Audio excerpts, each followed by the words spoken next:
जी महाराज, जी। ये बताइए, ये भगवत गीता किसने लिखी है? राम राम जी। मैं राकेश पांडे, बरेली, उत्तर प्रदेश से। आपने पूछा है कि भगवत गीता किसने लिखी, तो 99% लोगों के दिमाग में ये आएगा कि जो है वो कृष्ण जी ने लिखी। तो सबसे पहले यहाँ एक प्रश्न ये है कि भगवत गीता जो है वो किसका हिस्सा है। तो भगवत गीता जो है वो महाभारत का एक भाग है, महाभारत का एक अंश है। तो महाभारत के जो रचयिता थे, यानी जो दिमाग में आई, जिन्होंने स्मरण करी, वो थे वेद व्यास जी। अब वेद व्यास जी ने उसको लिखा नहीं, वेद व्यास जी ने लिखने के लिए ब्रह्मा जी का ध्यान किया। तो ब्रह्मा जी ने कहा कि भाई आप इसमें गणेश जी की सहायता लीजिए। तो गणेश जी जब आए तो गणेश जी ने यह कहा कि भाई आप अगर एक क्षण भी अगर रुके तो मैं लिखना बंद कर दूंगा। तो व्यास जी ने यह कहा कि भाई आपको प्रत्येक श्लोक समझकर, उसका अर्थ समझकर ही लिखना है। तो बहुत से ऐसे क्लिष्ट उसमें भावार्थ थे जिसने गणेश जी और व्यास जी ही जानते हैं। तो व्यास जी ने स्मरण करा और गणेश जी ने लिखा। इसको मैं आपको महाभारत में दिखाता हूँ, आइए देखिए। राम राम जी। यह है भगवत गीता, पदच्छेद अन्वय साधारण भाषा टीका से, गीता प्रेस गोरखपुर। तो ये एक एक अर्थ सहित है, जैसे धर्म क्षेत्रे कुरुक्षेत्रे समवेता योद्धुत सभा मामका पांडवश्च किम कुर्वता संजय। तो उसका यहाँ पदच्छेद कर दिया गया, धर्म क्षेत्रे कुरुक्षेत्रे समवेता युयुत्थ सभा मामका पांडवश्च एव किम अकुर्वत संजय। यहाँ तो किम कुर्वत समझ रहे हैं, लेकिन यहाँ किम अकुर्वत है। तो ये पदच्छेद है और यहाँ पर इसका अर्थ है एक एक शब्द का। तो ये जो भगवत गीता है वो महाभारत का एक अंश है। यह है संक्षिप्त महाभारत, प्रथम खंड है। हमारे पास द्वितीय खंड भी इसका है। ये संक्षिप्त महाभारत जो पेज संख्या 32 है, इसी में जब हम नीचे आते हैं ये, तो यहाँ लिखा है भगवान व्यास की पवित्र रचना महाभारत का वर्णन करता हूँ। तो यहाँ किसकी रचना है? भगवान व्यास की। तो यहाँ ब्रह्मा जी ने कहा कि आप अपना ग्रंथ लिखने के लिए गणेश जी का स्मरण कीजिए। ये कहकर ब्रह्मा जी तो अपने लोक में चले गए और व्यास जी ने गणेश जी का स्मरण किया। स्मरण करते ही भक्त वांछा कल्पतरु गणेश जी उपस्थित हुए। व्यास जी ने पूजा करके उन्हें बैठाया और प्रार्थना की, भगवान मैंने मन ही मन महाभारत की रचना की है, मैं बोलता हूँ और आप उसे लिखते जाइए। तो महाभारत को बोला किसने? व्यास जी ने। गणेश जी ने कहा, यदि मेरी कलम एक क्षण के लिए भी रुके तो मैं लिखने का काम, मेरी कलम एक क्षण के लिए भी ना रुके तो मैं लिखने का काम कर सकता हूँ। व्यास जी ने कहा, ठीक है, परंतु आप बिना समझे ना लिखिएगा। गणेश जी ने कहा, तथास्तु। अब ये संक्षिप्त महाभारत के पेज संख्या 34 पर है। गणेश जी ने ये कहकर लिखना स्वीकार कर लिया। भगवान व्यास ने कौतूहलवश कुछ ऐसे श्लोक बना दिए जो इस ग्रंथ की गांठ है। इस संबंध में उन्होंने प्रतिज्ञा पूर्वक कहा है कि 8800 श्लोकों का अर्थ मैं जानता हूँ, शुकदेव जानते हैं, संजय जानते हैं या नहीं, इसका कुछ निश्चय नहीं है। वे श्लोक अब भी इस ग्रंथ में हैं, बिना विचार किए उनका अर्थ नहीं खुल सकता।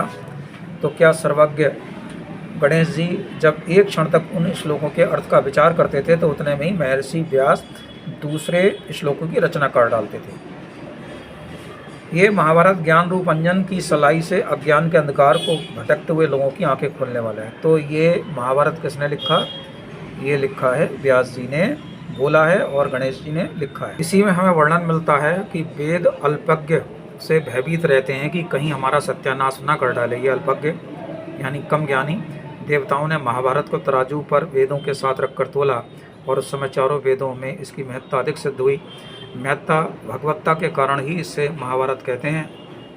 इसमें कहा गया कि भाव शुद्धि पर विशेष जोर है, इसलिए महाभारत ग्रंथ का अध्ययन करते समय भाव शुद्ध भी रखना चाहिए। देखिए इसमें ये भीष्म पर्व है और इसी में जब हम नीचे आते हैं तो लिखा श्रीमद् भगवत गीता अर्जुन विषाद योग। तो ये जो भगवत गीता है ये लिखा सांख्य योग, कर्म योग, ज्ञान योग, ज्ञान कर्म संन्यास योग। ये जो है वो महाभारत के प्रथम खंड में। देखिए ये पेज संख्या 700 संक्षिप्त महाभारत, ये लिखा श्रीमद् भगवत गीता कर्म योग। और इसी में ही हम भीष्म पर्व में पाते हैं श्रीमद् भगवत गीता ज्ञान कर्म संन्यास योग।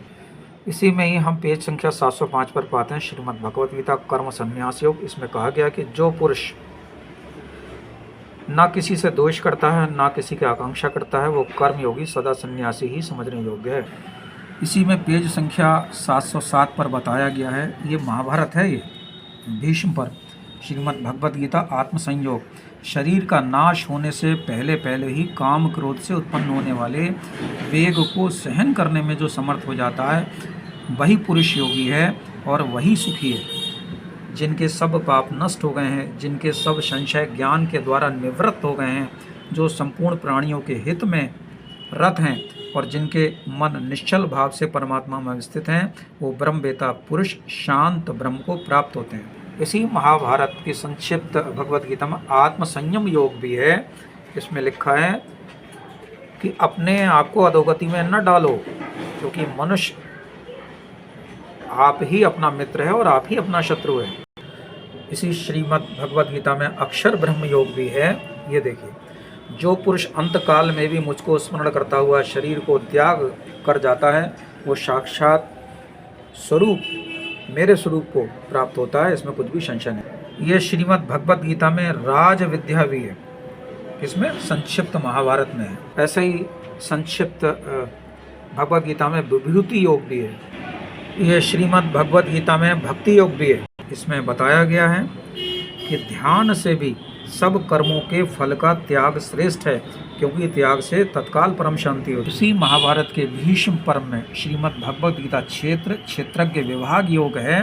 इसमें इन्होंने कहा है कि जो ना कभी हर्षित होता है, ना द्वेष करता है, ना शोक करता है, ना कामना करता है, जो शुभ और अशुभ संपूर्ण कर्मों का त्यागी है, वो भक्ति युक्त पुरुष मुझको प्रिय है।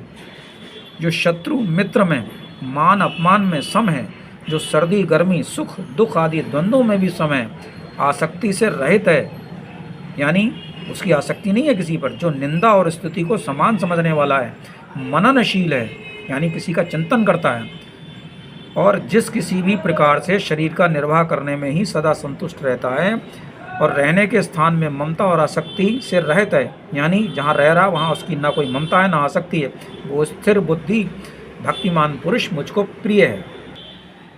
अब श्रीमद् भगवत गीता गुण त्रय विभाग योग भी है इसमें, ठीक। इसी महाभारत के भीष्म पर्व में श्रीमद् भगवत गीता पुरुषोत्तम योग भी है। इसी पुरुषोत्तम योग में इन्होंने लिखा है, जिन्होंने अपने अंतःकरण को शुद्ध नहीं किया है, ऐसे अज्ञानी जन तो यत्न करने पर भी इस आत्मा को नहीं जानते हैं। इसी संक्षिप्त महाभारत में श्रीमद् भगवत गीता में देव असुर, देवासुर का मतलब देव असुर सम द्विभाग योग भी है।